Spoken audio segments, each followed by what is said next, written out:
Buenas tardes. Agradezco a los organizadores del evento la oportunidad que me dan de charlar con todos ustedes. Vamos a hablar acerca de este tema que recién se ha descrito y que es la insuficiencia hepática aguda sobrecrónica, qué es y cómo la identificamos.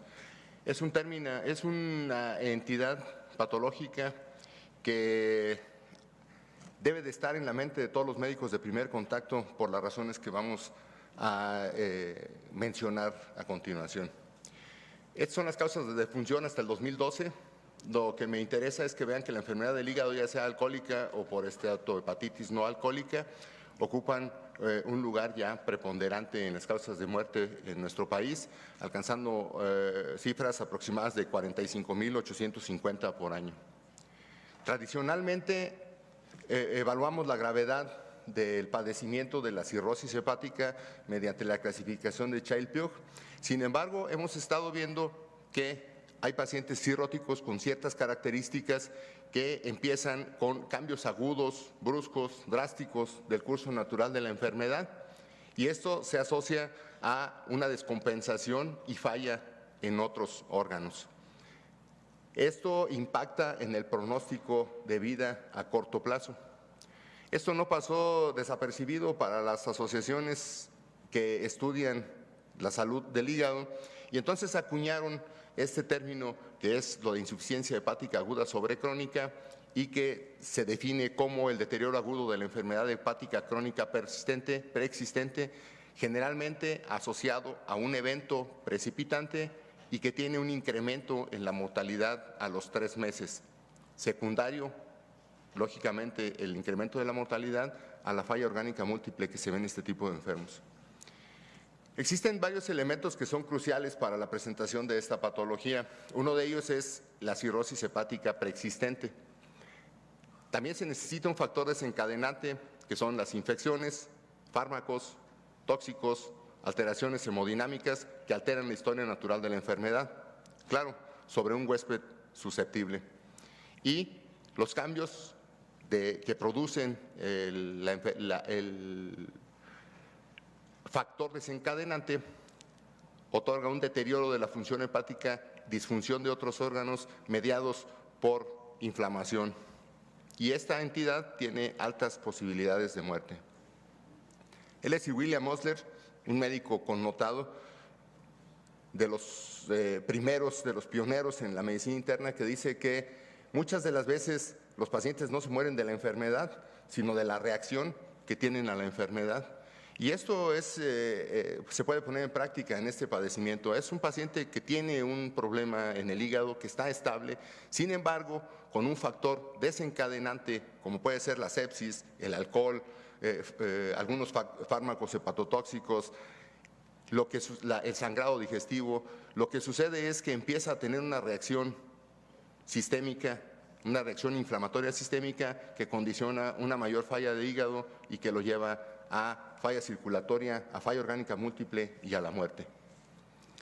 Lo importante de esto es que esta entidad es potencialmente recuperable. Sin embargo, nosotros como médicos de primer contacto debemos de tenerla presente para poder tratarla con oportunidad. Este es un caldo de cultivo para este padecimiento, es un medio muy facilitador el hecho de que un paciente cirrótico sea un paciente desnutrido, que tiene incompetencia inmunológica y que tiene actividad proteica disminuida a través de albúmina. Además, como ya fue mencionado, tiene trastornos en la hemodinámica basal. Hay disfunción del endotelio, tiene un estado circulatorio hiperdinámico, tiene bajas resistencias vasculares sistémicas, hay redistribución del flujo y tiene un gasto cardíaco variable. Tenemos el factor descompensador, que habitualmente hasta en un 32-35% es una etiología infecciosa, y como ya fue mencionado, pues los pacientes tienen inmunocompromiso que favorece esta circunstancia. La respuesta del organismo, como intenta defenderse, es mediante la activación de citoquinas, y esto produce una mayor alteración circulatoria. Y el déficit circulatorio empeora los flujos plasmáticos a todos niveles, a todos los órganos vitales, y condiciona falla orgánica múltiple. Esta es una frase muy conocida en la medicina y es primero no dañar, adjudicada a Hipócrates. Y bueno, nosotros como médicos de primer contacto debemos de saber que hay causales, que hay circunstancias que pueden producir esta entidad y debemos de evitar acciones que favorezcan su aparición. Entonces, pues el médico tiene que ser un docto en el manejo de la farmacología y debe de saber perfectamente cuáles medicamentos deben de ser utilizados o no, la dosis cómo debe de ser modificada de acuerdo al estado renal y al estado hepático, y evitar drogas como los antiinflamatorios no esteroideos cuando no sean necesarios, valorar el uso de las drogas hepatotóxicas para no promover o para no facilitar el hecho de que aparezca esta entidad que va a complicar el pronóstico de la vida del enfermo. Y además, bueno, pues aquí de lo que se trata es de identificar y o diagnosticar a tiempo la entidad para que la trate adecuadamente, pues solamente así se puede impactar sobre el pronóstico de vida de los enfermos. Un paciente que empeora la cantidad de ascitis, que empeora la clase funcional de la encefalopatía, que tiene hemorragia digestiva, que presenta infección bacteriana y que además esto coexiste con falla de uno o más órganos, es un paciente que tiene insuficiencia hepática aguda sobrecrónica. Entonces, para nosotros debe de significar, cuando tenemos a un paciente cirrótico en valoración, estar alertas para el diagnóstico temprano de los causales, peritonitis, neumonía, infecciones respiratorias, infección de vías urinarias. Tomar en consideración que los pacientes cirróticos son oligosintomáticos, o sea, no tienen una manifestación sintomática igual que un paciente inmunocompetente, y que además el impacto que tienen los padecimientos infecciosos sobre este tipo de enfermos no son tan alarmantes, no producen tanta leucocitosis y la proteína C reactiva no es tan alta como lo significaría la gravedad del padecimiento. Entonces, ante pequeñas alteraciones, ante pequeñas sospechas de foco infeccioso, de sangrado digestivo o de algún tóxico para el hígado que esté exacerbando o que esté dando esta entidad, el médico debe de iniciar con la presunción diagnóstica a realizar estudios concernientes a ello, paracentesis, radiografía de tórax, exámenes de orina, en fin. Lo único que puede modificar el pronóstico, inhibiendo la activación de citoquinas proinflamatorias, es el diagnóstico temprano. Temprano se refiere a las primeras 8 horas de evolución y con el consabido inicio de terapia antibiótica de acuerdo a la infección sospechada y de acuerdo a la epidemiología que se maneje en la ciudad o en el sitio donde ustedes estén desarrollando la profesión. Pueden establecer un pronóstico de vida de los pacientes mediante dos scores. Uno sería el SOFA-TLF, que es involucra a los órganos que tienen falla. Entre más órganos y mayor sea la falla, pues peor va a ser el pronóstico del enfermo. Pueden hacerlo mediante el modelo MELT, que es esta ecuación matemática, pero que para evitar andarse metiendo en problemas pueden consultar en el internet, introducir los datos, sacar el valor predictivo del enfermo y de ahí saber la posibilidad de muerte que tiene, y esto también les puede ayudar para reconocer si lo pueden tratar como externo, si lo pueden tratar en una unidad hospitalaria o si debe de ser propuesto para un tratamiento en la unidad de cuidados intensivos.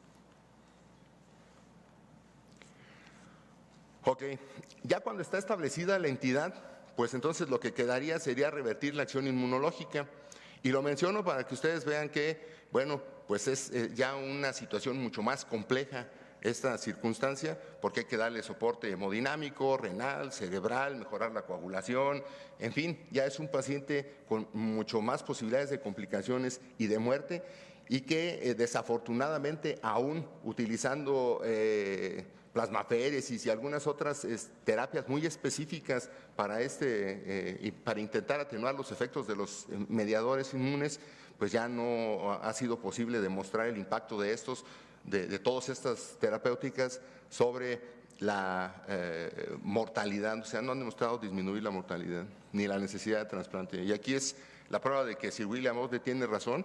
Los pacientes que no sobreviven a la entidad de insuficiencia hepática aguda sobrecrónica, pues son los que persisten con respuesta inflamatoria compensadora, entre comillas. De tal manera que yo quisiera que nos quedáramos como médicos de primer contacto con puntualizar sobre estas circunstancias.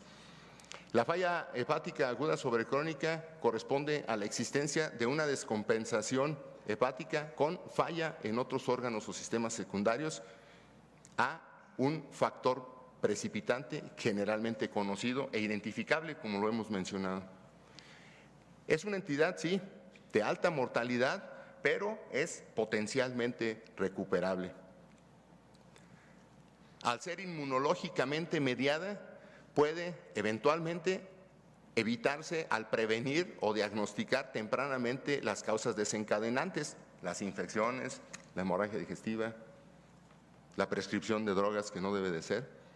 Y podemos utilizar estas escalas para saber el número de órganos disfuncionantes, para con el número de órganos disfuncionantes hacer pronosticar la posibilidad de muerte del paciente y la necesidad de ingreso a una unidad de cuidados intensivos. Bueno, nosotros los clínicos, los médicos de primer contacto, muchas de las veces no trabajamos aquí. Esta es la parte bonita de la medicina. Esta es la parte en donde, bueno, muchos de estos pacientes van a llegar a la necesidad de trasplante y, bueno, los médicos que tienen la fortuna, porque no es algo peyorativo, mi comentario no es peyorativo ni mucho menos. Los médicos que tienen la fortuna de dedicarse al trasplante, a la medicina triunfalista, que tampoco es en afán peyorativo, sino que es una medicina muy vista, con muchos vitrales, ¿sí? Pues van a aparecer en los periódicos, en el internet, ¿sí? Trasplantes de órganos, trasplantes de todo tipo de órganos. Yo ya estoy en esta lista de espera para trasplante facial. No espero mejorar mucho de mi aspecto físico, pero cuando menos para que no me reconozcan los aboneros que tengo tras de mí, los de Coppel y los de Electra. Entonces, pero sí son gente que sale en los periódicos y se retrata con el señor presidente y demás. Y bueno, la verdad es que nosotros no vamos a trabajar nunca ahí. Esta medicina es prevención terciaria, o sea, la prevención de la complicación de la enfermedad. Y realmente, siendo prácticos, no les sirve de mucho a los enfermos. Entonces, los clínicos, aquí a estos médicos los fue a entrevistar la televisión y todo eso, porque hicieron con éxito un trasplante muy merecido, ¿sí? Pero yo insisto, los clínicos no trabajamos ahí. Los clínicos trabajamos aquí, en las profundidades, en el submundo, donde realmente funciona, donde realmente les ofrecemos un bienestar a nuestros enfermos. No vamos a salir retratados con ningún personaje político, no vamos a salir en el periódico, pero realmente nos debe de quedar a nosotros la satisfacción del deber cumplido. Entonces, bueno, en tanto controlen a sus pacientes de los lípidos, de la diabetes, seleccionen en forma adecuada las dosis y los fármacos para no producir daño ni renal ni de hígado, los disuadan a no consumir alcohol en demasía. Bueno, pues en base a eso será el éxito y cada vez seguramente veremos menos insuficiencia hepática aguda sobrecrónica. Este es mi correo electrónico, la plática la tienen disponible los organizadores del evento y bueno, pues en obvio de tiempo, con eso doy por terminada la charla. Muy amables, gracias.